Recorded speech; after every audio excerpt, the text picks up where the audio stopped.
बुलेटिनमध्ये आता एक breaking news समोर येते। पुणे अपघात प्रकरणामध्ये आता शिवानी अग्रवालला अटक करण्यात आली आहे। तर हीच शिवानी अग्रवाल अल्पवयीन आरोपीची आई आहे।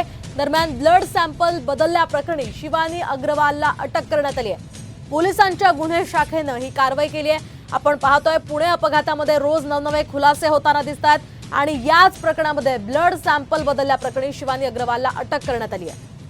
या संदर्भात आपण अधिक माहिती जाणून घेऊयात आमचे प्रतिनिधी सचिन जाधव यांच्याकडून। सचिन, काय सांगाल? आता आरोपीच्या आईला सुद्धा अटक करण्यात आली आहे, काय अधिकचे अपडेट्स? पाहतोय की पुण्यातील ड्रंक अँड ड्राईव्ह प्रकरणात रोज वेगवेगळे खुलासे होत असताना आरोपी अल्पवयीन आरोपी मुलाचे वडील असतील, आजोबा असतील, या दोघांनाच अगोदरच पोलिसांनी अटक केलेली आहे। एकूणच या गुन्ह्यामध्ये वेगवेगळ्या प्रकरणात आरोपी अटक असताना आता शिवानी अग्रवाल या अल्पवयीन मुलाच्या आईलाही पोलिसांनी अटक केलेली आहे। एकूणच आपण पाहतोय की पुण्यातील ससून रुग्णालयामध्ये जे काही ब्लड सॅम्पलचे फेरफार प्रकरण आहे, यामध्ये पोलीस जे आहेत ते या आरोपी मुलाच्या आईची चौकशी करण्याची शक्यता आहे। गेल्या 2 दिवसापासून मुलाची आई जी आहे ती संशयाच्या भोवऱ्यात होती आणि त्यामुळे अखेर गुन्हे शाखेने पुणे पोलिसांच्या तिला रात्री ताब्यात घेतलेला आहे, अटक केलेली आहे। त्यामुळे आता त्यांची चौकशी झाल्यानंतर त्यांना पुढे काय कारवाई करणार ते पाहावं लागणार। नक्कीच सचिन, धन्यवाद दिलेल्या सविस्तर माहितीसाठी।